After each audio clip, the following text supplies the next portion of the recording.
All right, everybody. Happy Valentine's Day to those of you out there that are celebrating Valentine's Day. Um, I know it's the tough one for all of us when we've had our children's taken. I don't know if any of you are like me, but my wife and I, even though it's our 11th anniversary today, we don't celebrate these because we don't feel like we are privy to be able to have fun, I guess, right? It's something that happens to you when your kids get taken. It's almost like they've taken your soul from you. They've taken everything from you that was meant to be for happiness, and it just doesn't feel right when you're celebrating something you that's something that's supposed to be so important, especially a day like this, like a day full of love and everything. It's very hard to to overcome the feeling of loss and then try to fill it with a day of love and gratitude. But hey, do the best you can, because if you've made it through this with your partner, then you've done a hell of a job, because it's very tough. The stats are very, very high in breakups. And that's not only if you break up and you make it through, but that's just CPS alone, tearing your relationship apart with your spouse, forcing you to separate from them, saying that the husband is a domestic abuser, or just separating you outright. There's so many people that have ended their relationships due to CPS, and this is all part of their game too. This is what they do to try to take the man out of the house and break everything down, so that the woman herself is now standing with the baby, and then they can manipulate this way. Especially if the woman had become dependent on the man and her husband, like my wife and I, we share the responsibilities. There's things that she's good at that I'm not good at, and well, actually, she's better than me at everything, but there's things that she lets me think that I'm better at than her, and then there's things that she's better at, and then together, we become a great parent, but it works out for our relationship. So when they take away part of that from your relationship and you lose that half, it's tough, man. It's tough to have a relationship when they've removed your other solid one. So anyway, congratulations to anybody out there that has been through this. They're still going through this, that can hold it together to keep their relationships, and then still on top of that, truly still be in love. I mean, kudos to you guys. So happy Valentine's Day to those of you that will take that happy thing. Our guest tonight, guess what? Not from this United States of America. No way. She's from the great. Oh, I can't. I got something to show her too. She's from the Quebec, Canada. Her name is Josie. And man, wait till you guys hear this story that she's got to tell. This is pretty intense, but she's a fighter. We were just talking backstage, and she's really something. So I'm gonna get out of the way here. I'm gonna let Miss Josie go ahead, and she can tell you guys what's going on and how's it going with their story. Josie, how are you from the Great White North? I'm doing really well. Thank you. Happy Valentine's Day to Yeah, you everybody. too. You too. I mean, it's a tough day. Every holiday is a tough one, but Yeah. we have to still manage to live a little bit, I guess. Like the world doesn't stop. I mean, it seems like it does, but we got to try hard to push through. And like especially in the relationships when CPS have come in. I don't know what happened in your situation or how that went down, but I know in my situation they tried to put me through the ringer and make my wife think I was the monster of the world and all of this stuff. And she knows better. I'm scared of her. So she knew darn well that it was all lies, but they do that stuff. But Well, yeah, imagine me. I was telling my husband that I was suing his boss. yeah, that's right. So just even to break this in, right? So Josie, beside everything else that's in this story, your husband was a CPS agent, worker, Worker. whatever they are, for 30. How did he not have all the the the manual on this stuff, or does he still have a manual that he can ship to us so we can look through? But my husband, okay, so my husband worked there, but he was one of those innocent guys. He wasn't a social worker, so he did health and safety. Okay, So he wasn't one of those people that, but he believed that he was doing it out of being a good guy and having right, values, and he didn't see the whole game until it happened to his adopted daughter, my daughter. right, And then it was like, holy shit, like yeah. he was under the, he never saw anything. I can't even imagine. Well, first of all, did he stay working there? Nope. As soon No. as we handed in the, well, he did, but as soon as we handed in the lawsuit, they switched him to the hospital. Oh wow, of course they did. Of course they did. Got him right out of where he was. The so he came. Go ahead and tell your story. How does this? How do we even want to begin this? I mean, I'll let Okay. you because you got my mind is racing because I know there's so many things that we There's want so to do many here things. because you got a video that I want to throw Yeah. this up on there. Today I'll try to talk about my fight right now with my granddaughter, because this is Yes, the other fight is the old fight. So this fight yeah. Let's is get on the. Yeah, that's me perfect. being a grandma. All So right. last year, the 5th of December, my daughter gave birth to my first granddaughter. And I don't know if I can switch my camera, or I'll go like this. I'll show you the video of me Okay. being a grandma without not this is just me on a normal day. I was meeting my granddaughter for the first time. Okay. Hold on. Whoops. Yeah. Uh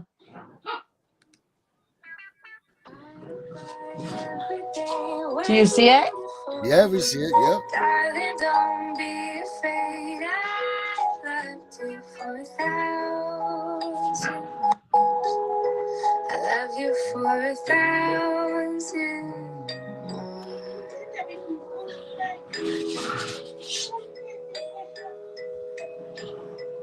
Time stands still, beauty and old. It's almost over. Oh no, no. Why are you? That's no problem. I will not let anything take my That's other child beautiful. and the That's mom. beautiful. Oh,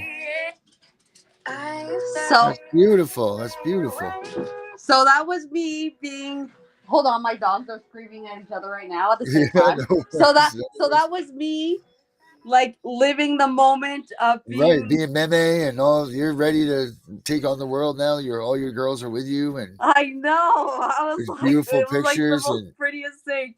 And yep, then 2 days later, like the next day of her being born, my daughter calls me to say, "Mom, there's a social worker here. Come here now." And oh I my said, gosh, "What?" And then I rushed to the hospital. I met with the social worker. The social worker tells me that uh, they're going to do an investigation on Naomi. And I said, okay, why? And she's like, there's a conflict. She goes, there's a potential risk of harm. And I'm just like, excuse me. And then, um, and then she said, what we'll do is we're going to give you the baby to you as the grandma while we do the investigation. And I said, yeah, yes, yes, yes, yes, whatever. right? Like, Please, please, thank yes, you. Yes, yes, yes, right, I right, accept, sure, right? And so she's like, we're gonna come see your house tomorrow morning, and then you can come and get the baby and Naomi out of the hospital, because she was fine and she gave birth and she right, was coming home, right? And I said, okay, perfect. And so she tells me there that she knew my husband, and I was like, okay, but like I don't know. So I come back home that night. I tell my husband, okay, they want to do investigation. We kind of figured it was going to happen. Like we prepared, because we kind of knew, because everybody that Naomi was friends with all got their baby taken. So we were really. prepared for the birth alert, but we knew that me and my husband would take her if anything happened. What do you And call that? A then, birth alert? yes, it's called a birth alert. Yeah. And what is a birth alert? It's when they flag the mom directly from the hospital. So when Oh, my daughter gave birth, she, like, we have now it's confirmed, because at the beginning nothing was confirmed, but it's been a year. So now I have confirmation of these things. We asked for Naomi's medical records, and in the records now, we had that the social worker called the hospital to see if Naomi had given birth.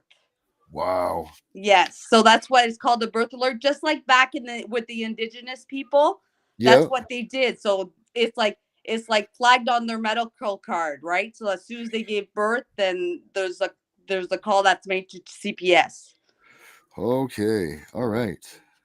So that happened. And the next day, I was supposed to go. I was waiting for her. She was supposed to come to my house at 9 o'clock. So my Okay. two other kids went to school, and I had my coffee, and I was gonna wait for her to come see the house and say everything's good to go. Go pick up your daughter and granddaughter. And 10 minutes before 9, at 8:50, she texted me saying that she wasn't gonna be at my house. And Okay. then I panicked. I freaked out. I went upstairs. My husband was working from the house. And I said, I'm going straight to the hospital. Like it was like, Right. oh, fuck Lightning you. speed. Like, you Right. just fucking told me you're not coming Yep. here. I'm What's on going the on? Right. way. Right. Yep. So Yep. Gone. I hurried to the hospital, which I live like 10 minutes away. So you're there in And 2 minutes. I get to the parking lot of the hospital. I imagine all hospitals are big ass Right. fucking parking. My daughter calls me and she's crying and she's saying, Mommy, they're taking her. Oh Like the my gosh. fucking worst thing you ever want to hear from Yeah, your it's the own worst daughter. thing. It's the worst thing that you could The ever. Right. worst thing. And then I'm just Yep. like, I'm there in 2 seconds. Like I'm in the parking lot running up. Yep. And then I'll show you the videos, okay? Yes. Sorry, there's some are in English, some are in French. You can see that I'm very stressed out. Right. Like like but I'm calm, but I'm Right. stressed. But like, like you'll see, Right. okay? Yep.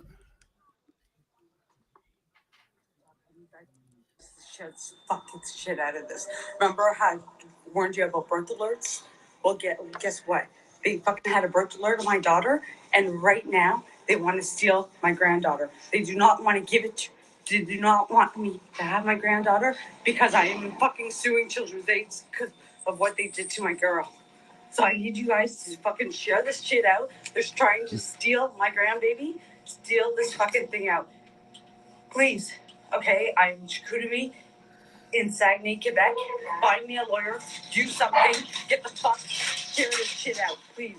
They're trying to steal my granddaughter. They will not give her to me because I'm suing the fucking asses off. Okay, Yeah. TikTok, you guys. Okay, so that was one. And then I get upstairs. I'm in the elevator going up. Okay. Right. Pourquoi? Là, vous me laissez pas rentrer voir ma petite fille. Vraiment. Vous êtes qui, vous? OK, mais j'ai le droit d'être ici, Now c'est are ma those petite police? fille. Hey, C'est Josie, clair? are those police? Are those Pourquoi vous avez police? Or are Those are security? security guards from the hospital. Oh, okay. All right. And they're not letting me enter. They're not letting me enter to see my granddaughter. Like not even Okay. for the last time. Like they are not letting me enter. Right. And so now I'm trying to be calm. Like, why are you not letting me go in? Well, like, why are you already there before I even Right. came? You Like, shouldn't even everything know. was Right. You shouldn't planned. even know. You shouldn't have a thing here. Let me ask you know what? If you hold on 1 second, I'm going to bring Herbert in. Let's ask him real quick about this security stuff at the hospital. Hey, Herbert. Herbert, the law enforcement czar. Oh, we can't hear you, Herbert. For some reason, I lost you here. We had you before. No, sir, not yet. I just want to ask him if he knows what the deal is, like the security guards stopping you, how that works in the jurisdiction of the. And then after that, they called the police, and then the police shows up.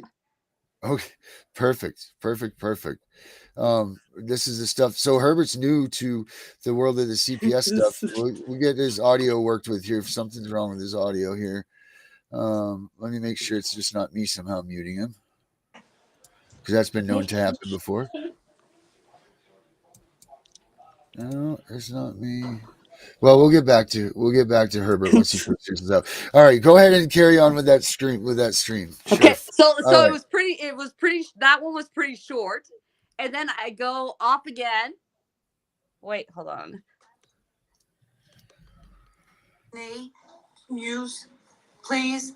I'm at the hospital. They don't want me to take my granddaughter. Please call the police. Call anything. I'm at Chicoutimi Hospital in Saguenay. Share this shit.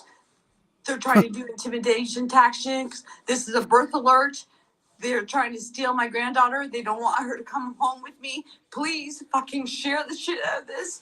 Go, okay? I really need your help. Call fucking news media. I don't care. Call them. I'm on 3rd floor in Chicoutimi Hospital. Go. This needs to be public. Go. Okay, guys, I need. Like, you see how fucking panicked I Yeah, was? yeah, I do. I mean, I've been in that situation, so I understand the fear and the panic and the wanting the urgency. You only have seconds. These people are trying to steal your child, for God's I sakes. know. Like And it's then this is the part with the police. okay. Vous ne quitterez pas les lieux. Non, je quitterai pas les lieux sans ma petite fille. Exactement, c'est pour ça qu'on est là. La Ok. petite fille a été retirée par la DPJ. Vous n'aurez pas la petite fille. Fait que c'est pour ça qu'on va quitter. Vous devez quitter. Pourquoi j'ai pas ma fille? Elle a été retirée par la DPJ. Ben, la raison du pourquoi, c'est quoi? Elle a été retirée. Vous demanderez à la DPJ. Ok, ben, monsieur policier, Oui. faut vous compreniez, là. Que... So basically, I was asking them, why is she being taken away by them? Like, Right. why? Like, Right. and the police are like, well, we don't know. They're just taking her. Their CPS is just taking her, blah, blah, blah. And I'm like, why? And then they take me out of the hospital. All right, let's see if we got. I think Herbert may have fixed this. Let's see here. Herbert, are you there? Yeah, can All you right, hear so me? we can hear you. We can hear you now. Yes. Okay. To the lady, So we can handle this. with the security guard, it's not the security guard, it's the administration you got to go to. The hospital administrators. Okay. Now, who would order her in the security guards? Are you saying the administration did that to her? Yes.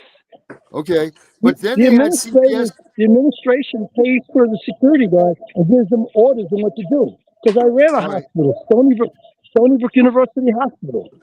All right. So then the police came up. Did you see that? The police came up? The police came up as a result of the security guards calling the police because it was getting out of hand. Okay.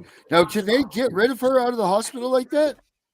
They can what's the word, trespass her.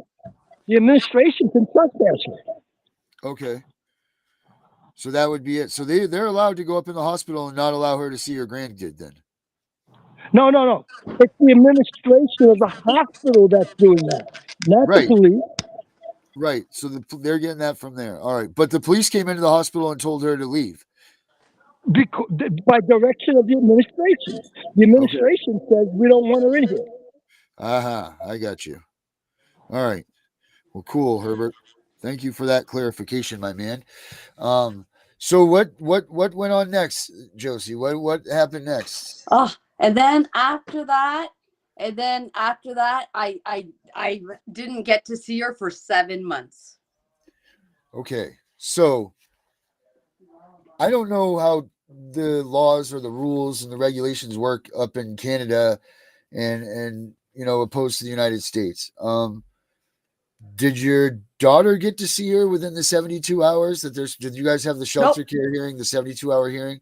Any of that stuff? Well, yeah, they had like the 3 days. Yeah, 72 hours sounds right. Yeah, 3 days. And then after she was placed for like 3 months, and then 3 months, and then 6 months, and now they want to place her they till get she's the money 18. when they get the funding things to go through. They do these check marks. So you did get the 72-hour hearing though, that one. Yeah, because that's a big deal on both sides. What happened at that 72-hour hearing? That 72-hour hearing, my daughter was upset. She went back to the baby daddy that was like not really good because she was living down in the apartment, and she had a C-section, and and I didn't see her until like maybe a week later because she was like she's mad at me at that time because she knows you couldn't stop her, right? They're doing it because of me. Right. You know what I mean? She doesn't know what to do. She just lost her baby. She doesn't want to come see mom because mom's going to be like, what happened? You know, there's mom's the reason, right? Mom's the reason in her mind anyway. Her mind, mom's the reason. Because there is no reason. Like when you're in the hospital and you don't hurt your baby and you don't do anything, like what? Why? She didn't have drugs, right? She wasn't on positive on drugs. She wasn't any of that stuff. She was just this. This is really the only thing that happened was that you were suing CPS. Yeah, and that's it. she had a baby daddy that wasn't supposed to be on the birth certificate, but he was there because that's what young girls do sometimes, right? Right. So he was there, but the next morning when all this happened, they made her panic. They made her sign his name on the birth certificate because she's like, I'd rather the baby have 2 visits than 1. And she put his name down, and she thought it was going to be better if she has a daddy's name on it. And yeah. And then So she what? left with him. Without the baby though, or with the No. baby? No. So what reason did they say that they were keeping that baby? Well, it changed. Well, at the very beginning, they said it was a conflict of the couple. And then when I said conflict of the couple, she's not even with the couple. Like, she's not even with What the the hell is daddy. Like, she was living conflict of the downstairs. He couple? had another apartment. And I was like, I don't get it. And then after they changed it in the 72 hours to a potential risk of harm. Oh, there we go. Yep, potential might happen. Yeah, potential. Like, anybody could potentially hurt someone, right? Right, and they could potentially be walking out the street with your child and get hit by a bus, and no one saw that coming. Exactly. You know, Exactly. it's ridiculous. This It potential is. stuff. It is. So at the 72-hour, what did you say that again? The couple was what they said at the beginning? At the first thing, there was a conflict between the couple, between Naomi and the baby daddy. So that's why they were saying they were taking the baby at first. But that's what we thought. But like I said, today we now know that it was a real birth alert because she called and asked if Naomi had given birth. Okay. All right. Do you see? Like, she tried to cover her tracks. Right. But now today, what we know now is that we have confirmation that she called the hospital to see if she given birth. So she was on the list. You see? So Right. none of it is true. Like, Right. none of it. It's all been So a that's lie. how they knew, because they were calling in and checking, seeing where she was or who she was or whatever. Yep. Because did they have any contact with Neil? I know that because you had the past incident with her, obviously. But No, from that point forward, was there any CPS, anything once she came home? No, when she came out at like 17, so she was like 3 years that she didn't talk to them.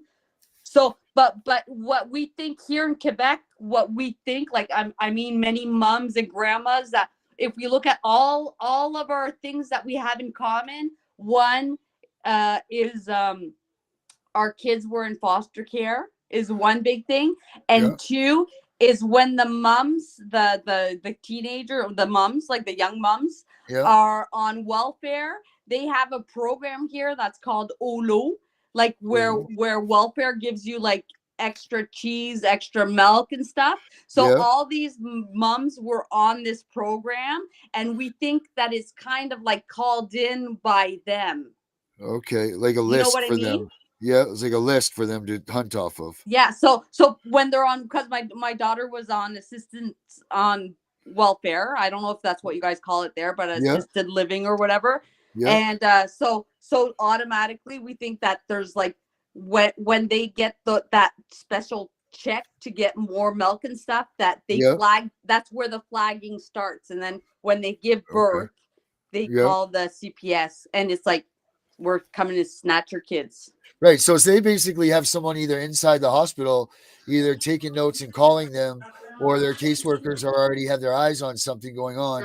And they're probably like, did you guys notice anybody following her when she was pregnant? Was there you didn't see any sort of signs that they were stalking her out then? No. So then chances are good they had just someone sitting at the hospital. Yes. Yeah. And then when the baby comes out, they say, "Hey, George, we got one right here. Come on and get it." They know because they're getting those little coupons, right? So there's like a social worker that comes in and makes sure that the baby, if she's going to her prenatal classes and stuff, right? So it's all like that. When you see it from like after, now you realize what the whole thing was. We're gonna help you. We're gonna give you coupons, but they put the date of birth, so CPS knows to call. Oh, when is she due? Okay, so that week we'll call and and wonder if she gave birth. I get it now. I get it. I was a little confused there for a minute, but I get it now. So they know. Okay, by inadvertently giving you these coupons and stuff, they're getting to be able to find out when you're going to have that child, so they know what days to look for, how to look for it, and so on. Exactly. All right. Okay. Now, so we get the 72-hour hearing. They say it's whatever the BS reason there. Then we go to the 3-month hearing. What have they changed? What have they done there? I think at 3 months they started saying that when Naomi was a child, when she was in their care, she got diagnosed with borderline personality. Oh Yeah, gosh. borderline Okay. personality disorder. Because back like 10 years ago, that was like the new thing, right? So That's the new borderline. ADHD, right? Yeah, so she got diagnosed with borderline. And so Okay. 3 months later, they started to say you can't have this child because they knew her and they said you have mental health reason, blah blah blah, right? So then Right. they tried to use that against her. And then when they started using that against her, I went to see a psychiatrist and I got her diagnosed, and the psychiatrist said he analyzed me, he analyzed her, and he said your daughter is not borderline personality disorder, does not have borderline personality disorder. And I'm like, excuse me? Like, I went like for like 3 years to therapy with her. I did everything with my daughter when I thought she had the diagnosis, right? So he's like, no. And I was like, well, why would they give her a diagnosis? And then they said, because when kids are in CPS, they like diagnosis because they get paid more per child that's Of in. course. Of course. Yep. And I was like, oh, so now they're using it against her. But then I hadn't. So this new psychiatrist was like, no, she's not borderline. She's very well spoken. She knows her feelings. She's like, And so I was like, wow. So we went and brought back that report to CPS. And of course they didn't like it. Right. They never do. No. We're keeping it. And that's crazy. That is, I don't know how they get the money and in Canada. Like, I don't know the funding. I haven't looked into that at all. But I imagine it's probably pretty darn close to how our structure is, which is the CAPTA, and then it goes down from there. But it is all about the money, and people don't want to hear it. They don't believe it. They think that it's a farce. They think people like us are wearing tinfoil hats, that we must be terrible people. Because I'm going to be honest, I was one of those people that when CPS, if you would have told me before my situation, if CPS came, if someone came, oh, go, CPS took my kid, I'm like, you must be an awful person, man, to have CPS come into you. Like, I knew nothing about this. I knew not a darn thing. And I couldn't. So when it happened to me, I was like, oh, if anybody ever tries to come take my kid, I'll blow. You don't, until that you're put in that situation, you have no idea. And by the time you learn about this stuff and they're coming to take your kid, it's too late. Yep. You've gone too far in. Hey, right now we've been on here for 31 minutes. Josie, let's hold on one second. I'm going to bring Candace in, a small individual with a huge voice. She's going to give us a little law update. Candace, how you doing tonight, sweetie? She's got potato mouth. I'm doing all right. There she is. Yes, I do. I was eating dinner. Candace, what do you think about I was eating this? my Valentine's dinner. Stop. How's everybody doing? That's commitment. Well, good. You've been hearing this? What do you think about this story, huh? It's a little crazy. It's a little wild, but I mean, it's not unheard of. I actually, personally, with my second child, I actually had CPS come straight into the hospital. And I don't think I've told you this about Lillian, Darren, but it does happen. Right. Unfortunately. That's just crazy for no reason, too. No reason other than just because my daughter was 2 days old. Oh. And the program that she was talking about, it's called WIC down here in Alabama. It's where you get the extra cheese, the vegetables, the milk, the bread. There you got that too. Oleo, right? You said Oleo? Yeah. Yep. OLO. Oleo. Yeah, Olu, yep. yeah. Oleo. Yeah, that's great. Well, Candace, me and Josie are going to step aside for a second, and we're going to give this show to you. Let's hear what you got to say about this eve. All right. Well, what I've got to bring to y'all today is going to be what's called judicial qualifications. This is something that you want to do before go to appeals and actually to be able to question jurisdiction on a judge qualifies. I'm sorry, guys. Here we go. What judicial requires to is the criteria or the requirements that individuals must meet to serve as judges within the particular jurisdiction. These qualifications vary from one jurisdiction to another and can include a combination of educational, professional, and personal attributes. Some common judicial questions or qualifications may include legal education. Typically, judges are required to have a law degree from an accredited law school, and in some jurisdictions, higher degrees in law or related fields may be preferred or required. Legal experience. Many jurisdictions require judges to have a certain number of years of legal practice as attorneys or lawyers before being eligible for judicial appointment. This experience helps ensure that the judges have strong understanding of the law and their legal procedures. Character and integrity. Judges are expected to exhibit high levels of integrity, impartiality, and ethical conduct. Background checks and character assessments may be conducted to ensure that judicial candidates have the requisite moral character for the position. Judicial temperament. Judicial candidates should demonstrate, I'm sorry, I can't speak tonight, guys, the ability to remain fair, impartial, and composed even in challenging or contentious situations. Judicial temperament is crucial for maintaining the integrity and credibility of the judiciary. Legal knowledge and competence. Judges should possess a comprehensive understanding of the law, including relevant statutes, case law, and legal principles. They should also demonstrate the ability to apply legal reasoning and analysis to complex legal issues. Judicial selections process. The process for selecting judges varies widely across jurisdictions.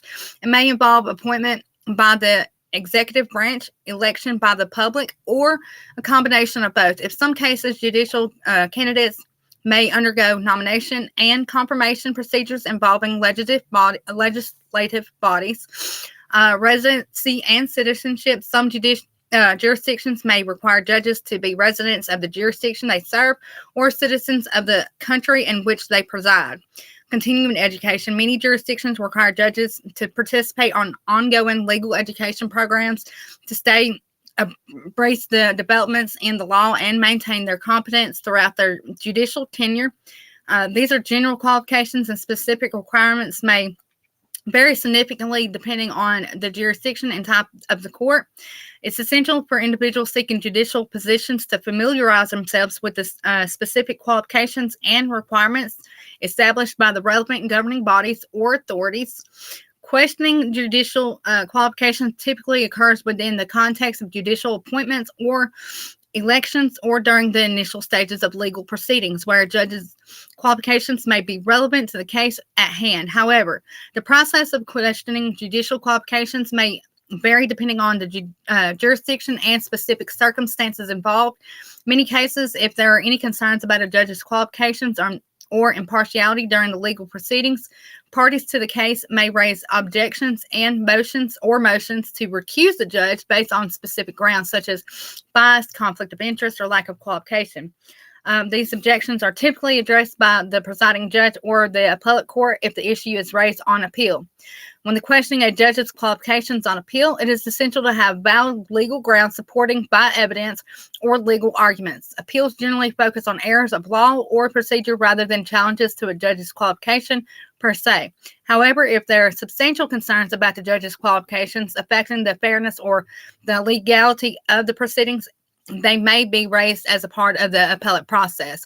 In some jurisdictions, there may be specific procedures or rules governing the questioning of judicial qualifications during appeals.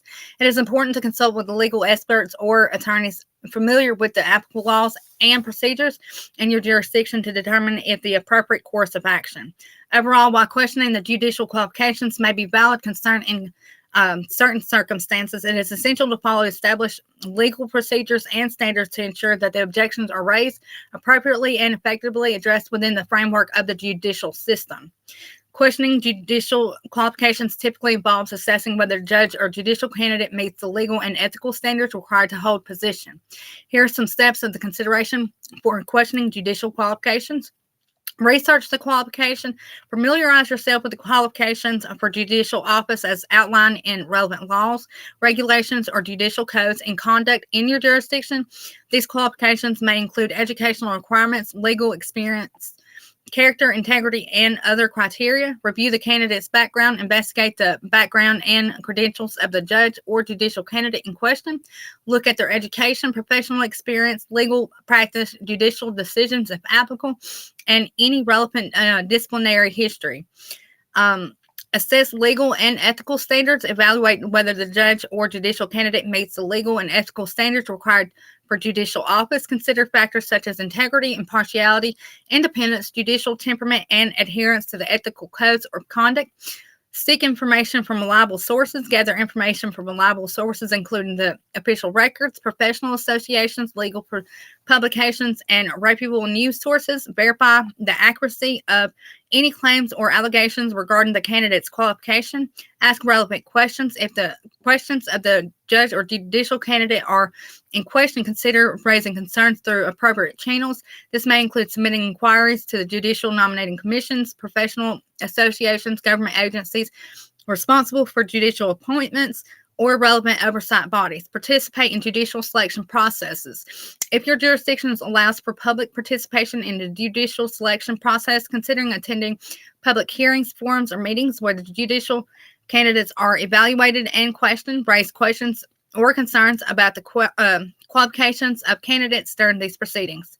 Advocate for transparency and accountability. Advocate for transparency and accountability in judicial selection process. Encourage the adoption of clear and objective criteria for evaluating judicial qualifications, as well as mechanisms for assessing and addressing concerns for judicial candidates' qualifications. Legal challenges and appeals. In cases where there are serious doubts about a judge's qualifications or eligibility for office, legal challenges or appeals may be pursued through appropriate legal channels. Consult with legal experts or attorneys knowledgeable about judicial ethics and procedures to explore the potential avenues for recourse. It is essential to approach questioning judicial qualifications with diligence, respect for due process, and adherence to legal and ethical standards. Upholding the integrity and independence of judiciary is paramount for ensuring the fair administration of justice. Here are a few key points to keep in mind when questioning judicial qualifications. Focus on objective criteria set forth in laws, regulations, ethic codes, etc.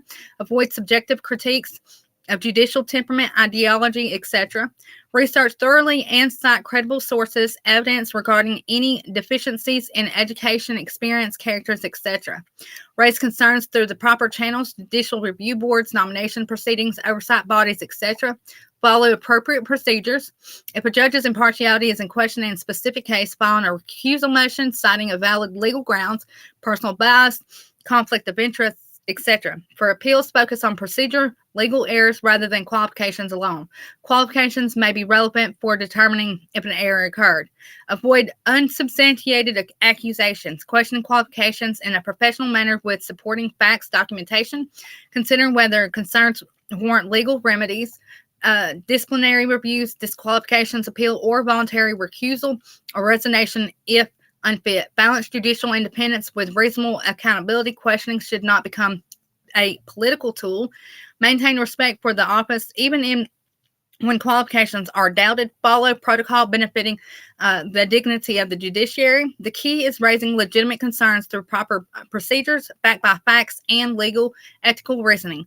Judicial qualifications should withstand rigorous and respectful scrutiny. When questioning judicial qualifications, individuals or entities may examine various aspects of judges' background, experience, conduct, and fitness for office. Here are a few key areas that may be subject to scrutiny. Legal education and training. Reviewing a judge's educational background to ensure they have received the necessary legal education from accredited institutions. Professional experience. Evaluating the judge's professional experience, including the years of practice as an attorney or a legal practitioner. This may involve assessing the breadth and depth of their legal experience in different areas of law. Judicial experience, if the judge may have on the bench, including tenure as a judge in lower courts or specialized tribunals. Ethical conduct and integrity. Scrutinize the judge's record of ethical conduct including any history or disciplinary actions, complaint lapses. Impartiality and biases examine the judge's record to assess their impartiality and objectively in presiding over cases. This may involve reviewing the past ruling statements or affiliations that could indicate bias or conflicts of interest. Temperament and judicial demeanor, evaluating the judge's temperament and demeanor in court proceedings, including the ability to maintain decorum, respect, and fairness in interactions with litigants, attorneys, and other court personnel. Legal knowledge and competence, assessing the judge's knowledge in the substantive and procedural law, including their ability to apply legal principles accurately and effectively in judicial decision making. Communicative skills, evaluating the judge's communication skills, including their clarity in explaining legal reasoning, ensuring or issuing rules and articulating decisions. Community engagement and service, considering the judge's involvement in the community activities, legal associations, and public service initiatives that reflect the commitment to the legal profession and the community that they serve. Diversity and representation, assessing the judge's commitment to diversity and inclusion when the judiciary, including the efforts to promote representation of marginalized or underrepresented groups. When questioning judicial qualification, it's important to adhere to legal standards, procedures, and ethical guidelines. Scrutiny should be based on objective criteria and relevant legal considerations rather than personal or political motivations. Additionally, any concerns about a judge's qualifications should be raised through appropriate channels such as judicial nominating commissions, oversight bodies, or legal proceedings as warranted by the circumstances. Well, Darren, that's all I got for you tonight. All right, Candace, thank you so much for that. And that was amazing. So wait, basically what you're saying is this: question those judges, make sure that they're legit when you get on the stand with them, right? You want to make sure you want to see all their documents. You want to see, what do you want? What are you looking for when you're checking this stuff? When you're making sure the judges are accurate, you want to see their oaths of office, right? You want to see what else? Yeah. Those of office and the bonds, you can actually get that online. You have to go through the Secretary of State and request that through public records. And you can also pull them from the clerk's office. Okay, cool. All right, Miss Candace, well, you can get back to your Valentino dinner, and we'll catch you tomorrow night. All righty, thank you. All right. All right. All right, and here we are, back to Miss Josie. Josie, so in your crazy story here, we got Herbert, the law enforcement czar, still sitting back there with us. Where are you at now as far as this goes with your case? Well, right now with my granddaughter, we the 5th of December, so like a year, like the baby was a year, we got the judgment from the judge, and we didn't like it. When I say we, it's me and my daughter. We didn't like it, and we asked her lawyer, and remember, my daughter is on social assistance, so she's allowed to legal aid, right?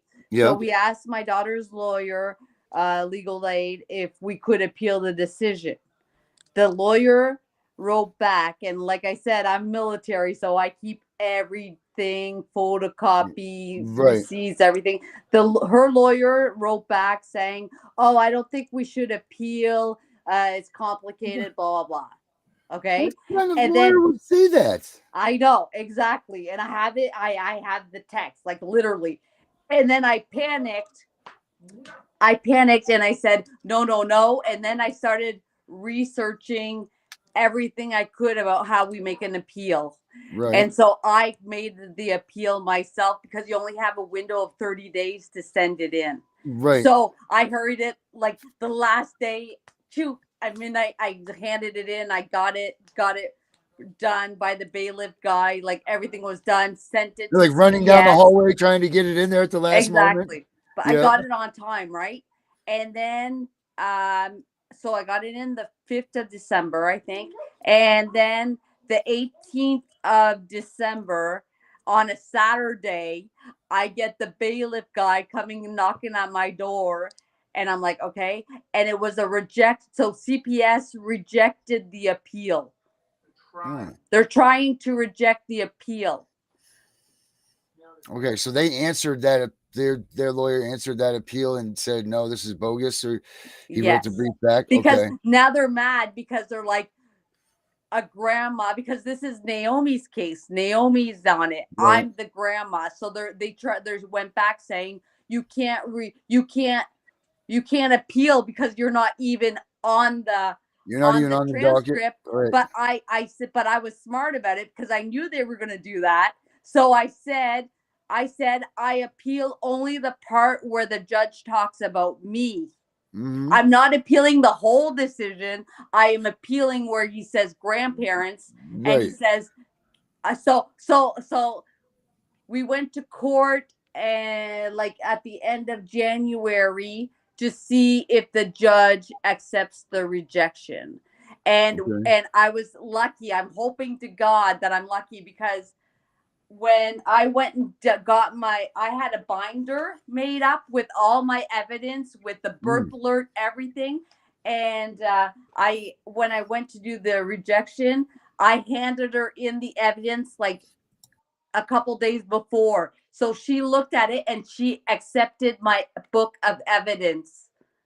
So I was like, okay, I think she has 30 days to answer to see, but I'm hoping that she says I want her to have an appeal. So I'm there right now. I'm waiting to see if the rejection is accepted. If not, then I get to appeal the case. Right. I don't think this is one thing that we need people to realize too. And I'm not a lawyer, so don't take any of my advice about this. But I think what needs to happen here, where what's happening is, are these court appointed attorneys are really working themselves on the side of the CPS agents. We all know this. It's 100%. no secret. They're No. not trying to help you in any way. Their loyalties are with the court. They go to Christmas with these people. They Yep. have Christmas parties. They're all hand in hand. Some of them are trying to get into the attorney general's office. They're trying to do all of this stuff. So, we need to pay attention to what we're doing when we're going into our trial for our termination of parental rights in most instances, or for your instance, because what people don't realize is just because when you get an appeal, you don't get to appeal everything.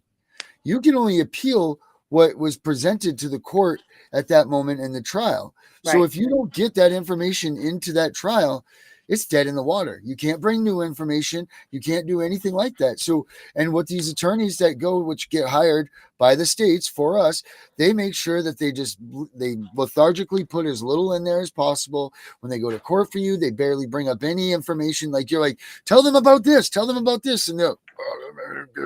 and they never tell them. So those things are never. And so we need to really pay attention in the appeals process, in the whole process, to make sure that we're getting stuff put in so that we can appeal it. I mean, and it's hard too, because then you have like the other woman was saying, there's like reasons to appeal. You can't just say, oh, because I don't like it. So then you have to find what they did in the law that was not okay, how Right. they broke the law, like how like they didn't follow the law. Like for me, one of the things he said on the report was there is no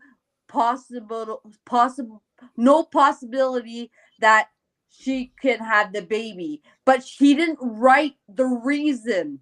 Like there was no Right. substance. Like where you're saying these things with no reasoning. Like continue. You can't just say no, she's not getting the baby. But Right. we all know, because of my supposed death threat, that he can't write it because I'm not guilty.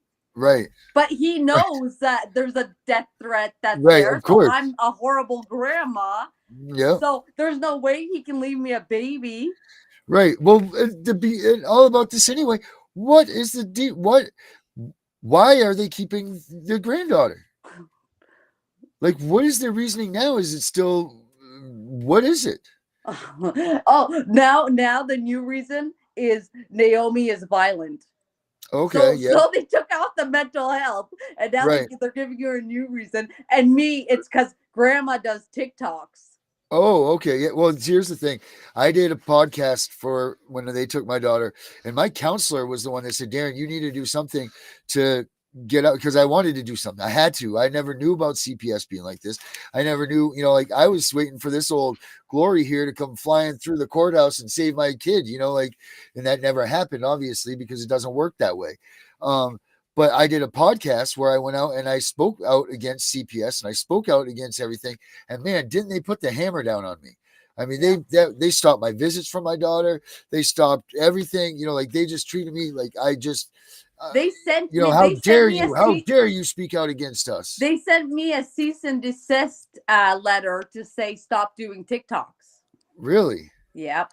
Wow, I don't know how Canada is, but the last thing I checked in this country is our First Amendment right is not only it's not only a right of us to have, but it's expected. If there's corruption in our government, the people are supposed to speak out against this stuff and allow everybody to learn and know that our government is up to this, because our government here, and I think you guys are pretty much similar with us, but our government works for us. We don't work for it. Like somehow people forgotten about that, because right. I even like I said, I wrote to everybody. I did everything. I made complaints. I made ethicals. I made a complaint about the judge, and then nobody wants to do anything. Yeah. I even went to the anti-corruption team in Canada, and they said, "Oh no, CPS, we don't deal with that." Nobody, everybody has their eyes closed. The mayor, the politicians don't want to touch it, because here in Quebec, it's owned by the provincial government. So CPS is like different every province, but in Quebec, it's really run by the government. So nobody wants to touch it. Nobody. And the only tool since I've been vocal about it, like I'm very, I always say, if you have nothing to hide, hide nothing, right? Like I don't hide anything. So people have been watching me and a lot. And I thought I was the only one. And if you would see the number of grandmas that write out to me saying, how can you help me? Like, you're so strong. I'm so happy I'm not the only one. I was honestly like shocked to see that it wasn't only me. It's happening more and more, and people are finally starting to wake up and talk about it, because the only way we're going to make the system known is if we use our voice, because that's the only arm we have. Like, that's the only tool that we have against them, is to use our voice. It's and we have to, and we need to build the confidence up, because this isolates you so bad as a parent. You don't feel like you're worthy of anything. You're too embarrassed to go out and face the public, because the first thing they're going to ask is, "Where's your?" Yeah, exactly. And like, you must be, and in my family, everybody's families, it's they just completely ignore that they've known you for 40 something years, and then they immediately listen to this caseworker who's 23 that just got out of college, right? Like, that's because these people read it know in so a much book. more. Right? Yeah, exactly. It's crazy. It's absolutely insane. And the worst part too is that, like I said, it's like, okay, you have the two of them. You have the 20-year-old that has no kids, that just came out of school and thinks that she's going to tell people how to do it.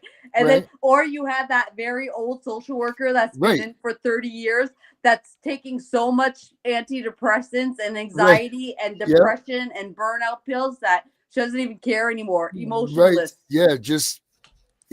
Take the kid, put it in, like, it's crazy. Where's my bonus? I can get more pills.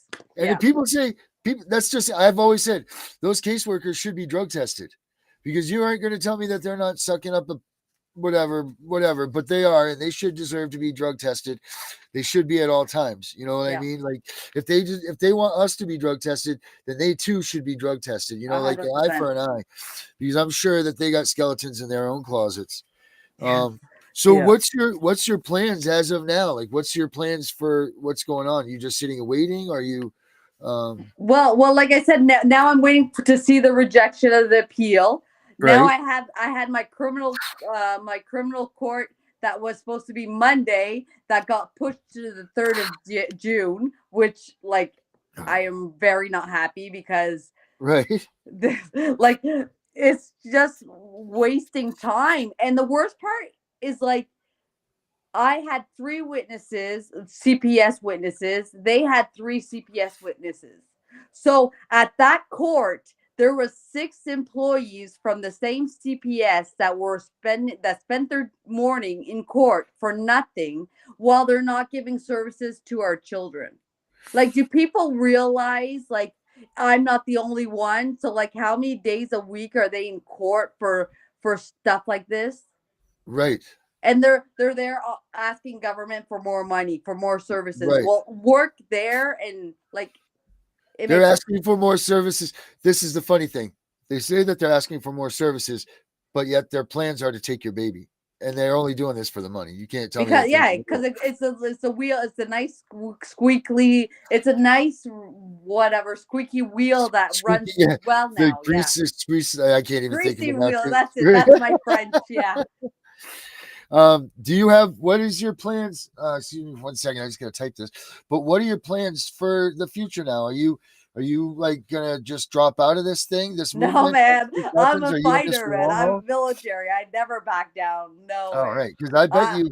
I'm still talking on it on TikTok, and I'm still showing everybody what my life is. There's days that I'm happy. There's days that I'm sad. I get to see my granddaughter now because it was 7 months that I couldn't see her. And then it was 15 minutes every week.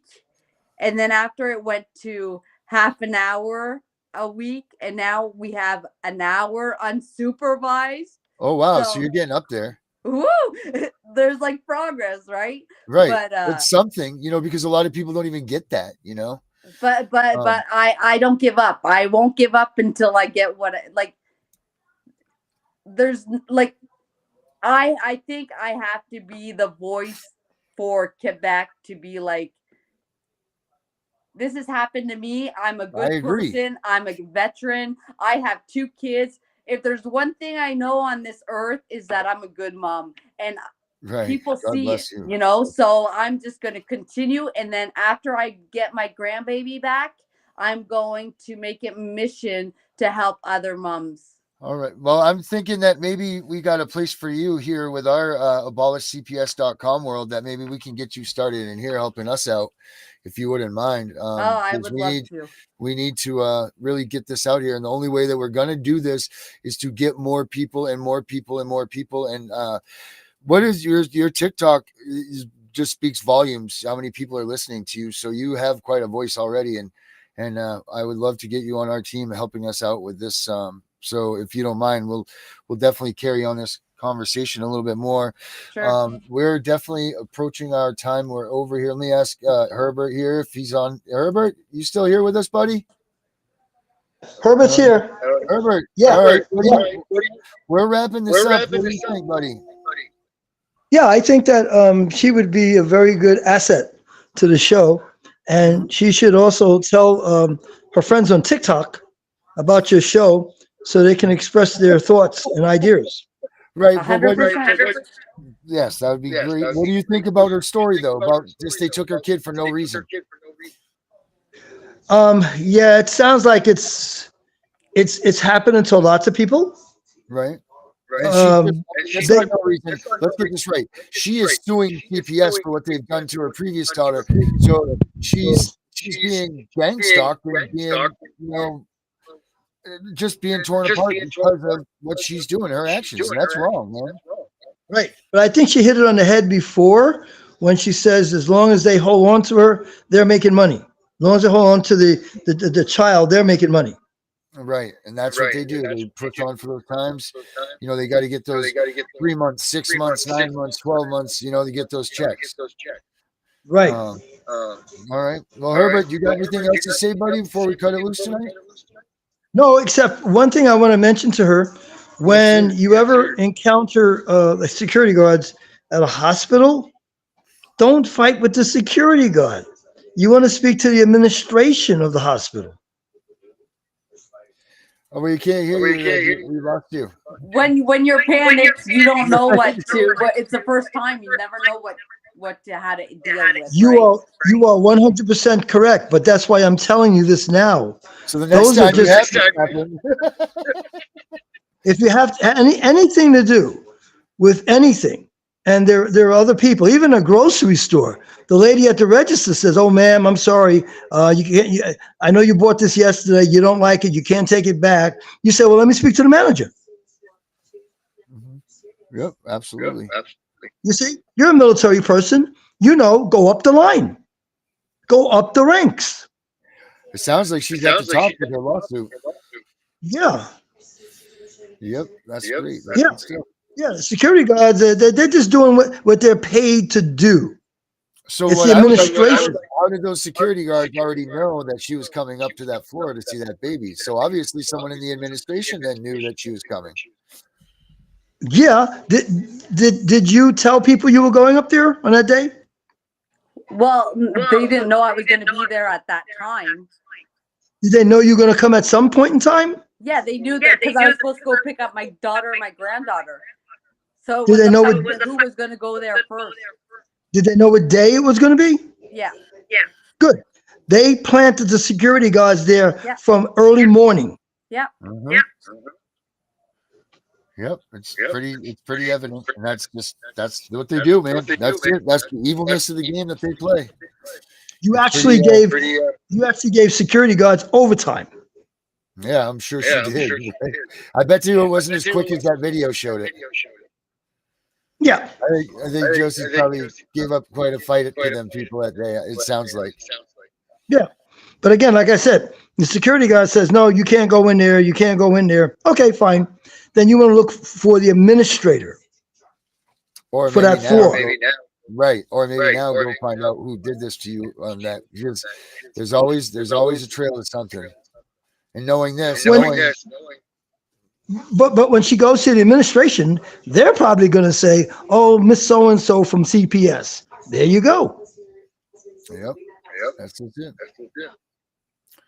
All right, guys. Well, thank you guys both very much for having tonight. Herbert, I'll see you tomorrow.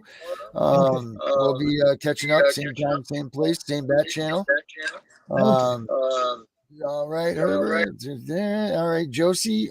Thank you so much for sharing your story tonight. Do you have anything last that you want to say? Any kind of plugs you want to give for yourself, or anything that you're going to throw out? You're going to be around more anyway. So, right? You'll be around more anyway, so we'll be good there. I'll reach out to you after the show too, like I said, so we can chat. And thank you very much, and good luck for everything.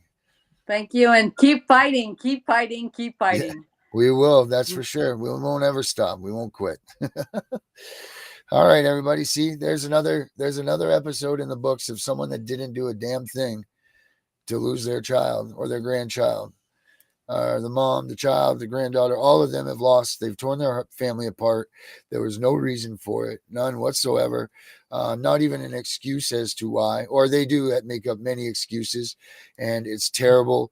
I can't believe that we live in a country that borders a country that is allowing this stuff. Wait a minute, our country's doing the same thing, right? So you can't even say that. That was just a joke, haha. But I'm just saying that we live in a society where today, and it's acceptable to go ahead and go into a hospital and just downright up and steal a child. It's just flabbergasting that this can happen, and people stand up to you while you're doing this. I mean, this woman Josie just had an administration of the hospital set her up so that she herself couldn't go pick up her daughter, her granddaughter that they were scheduled for, because they were making sure that they took that baby. Let that sit on you for a night. I'm CPS Punisher, guys. Until we meet tomorrow night, good luck, be safe, keep fighting.